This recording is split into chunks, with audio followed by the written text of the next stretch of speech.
दोस्तों, आज का एक और नया क्वेश्चन है जो मीडियम लेवल का क्वेश्चन है। और इस क्वेश्चन तो बहुत सारी कंपनी पूछी है। फ्लिपकार्ट पे पेटीएम, अमेजन, माइक्रोसॉफ्ट। चल, इस क्वेश्चन तो कहता क्या है, स्टॉक बाय एंड सेल। हमको स्टॉक को बाय करना है, फिर सेल करना है, और उसमें जितना प्रॉफिट होगा वो हमें प्रिंट कर देना है, बस। यही क्वेश्चन करता है। चलिए क्वेश्चन तो पढ़ते हैं। ये एक मीडियम लेवल का क्वेश्चन है, ठीक है। बोलता है क्या, given an array ARR denoting the cost of a stock on each day। प्रत्येक दिन का कॉस्ट दिया हुआ है। The task is to find the maximum total profit if we can buy and sell the stock any number of times। हमें by करें और cell करें any number of times में। Note: we can only sell a stock when we have bought earlier and we can't hold multiple stock on any day। हम multiple stock को hold नहीं कर सकते हैं। क्या कर सकते हैं? We can only sell a stock which we bought earlier. जो हम पहले खरीदे हैं उसको बेच दें। और फिर we can't hold multiple stocks on any days. हम लोग मल्टीपल स्टॉक को होल्ड नहीं कर सकते, ठीक है। पहले बाई कर लिए, फिर सेल कर दिए, फिर से बाई करेंगे, फिर से सेल करेंगे, बस। ठीक है। चलिए इस क्वेश्चन को ड्राई रन करते हैं, फिर हम लोग करते हैं। अच्छा अच्छा। इसे अच्छा, ये वाला इनपुट आउटपुट ले लेते हैं, थोड़ा इजी होगा। हाँ, चलिए क्वेश्चन ले लिया करने के लिए। अच्छा ठीक है। चलिए अब अब सबसे पहले क्या करते हैं। हाँ, इसमें एक एरे है, एरे 4 2 2 2 4। यह एक एरे है मेरे पास, ये मेरा एरे है, ठीक है। अब क्या करते हैं, हम लोग यहाँ पर हैं, ठीक है। तो हम लोग सबसे पहले बाई इक्वल टू 4 ले लेते हैं और सेल इक्वल टू 4। फिर यहाँ पे आए हम लोग, अगर selling sell is smaller than 2, नहीं, तो हम लोग एक प्रॉफिट बना लेते हैं। तो प्रॉफिट क्या होगा?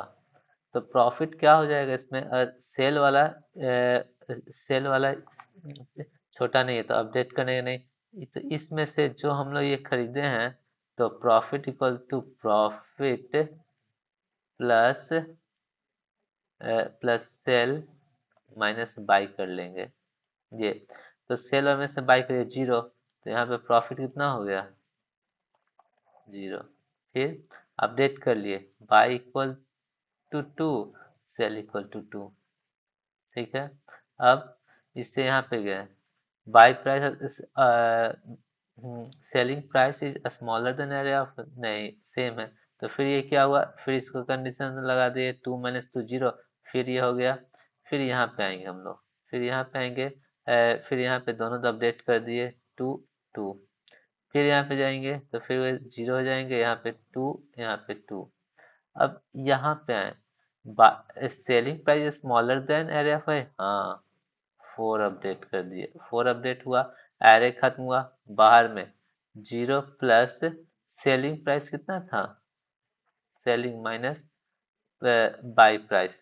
तो मेरे पास क्या है, 0 plus selling price 4 minus of 2 equal to 2। तो प्रॉफिट मेरे पास 2 रुपए का आया, ठीक है। और इसके करने के लिए time complexity big of N लगा, स्पेस कम्प्लिसिटी बिग ऑफ 1 लगेंगे। ठीक है। चलिए इस क्वेश्चन को कोड पे लिख लेते हैं पहले। देखिए, int buy equal to array of 0 int sell equal to array of 0, ठीक है। और एक प्रॉफिट बना लेते हैं हम लोग, profit equal to 0 for int I equal to 1, I is less than array dot length and I plus plus करा दिए। अगर पूछता if selling is smaller than array of I, updated case में, देन सेल का update कर दिए array of आई से। ठीक है, अगर ऐसा नहीं हुआ, मेरा सेलिंग प्राइस ही बड़ा है, तो हम लोग अपडेट कर लेते हैं profit. Profit equal to profit plus sell minus buy करा दिए। सेल इक्वल टू अपडेट कर देंगे सेलिंग प्राइस भी उतना ही, और by equal to array of I, ये कर दिए। हाँ, अब ये हो गया। अब अगर लास्ट वाला ये केस देखिएगा, जैसे यहीं पर अपडेट हुआ था, ये इसमें सेलिंग प्राइस इक्वल टू 4 यहाँ पे, तो हम लोग छोड़ दिए थे, लेकिन इस केस में हम लोग उसको माइनस करके अपडेट कर लेंगे लास्ट में भी ना। तो profit equal to profit plus sell minus bye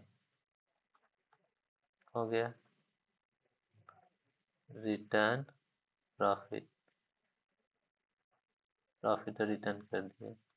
ठीक है, अब इस कोड को समझिए, और ऐसे ही करके बनाने का। सेलिंग प्राइस जैसे ही छोटा है, सेल को अपडेट कर दीजिए, ये मैक्सिमम नंबर ऑफ ट्रांजेक्शन है।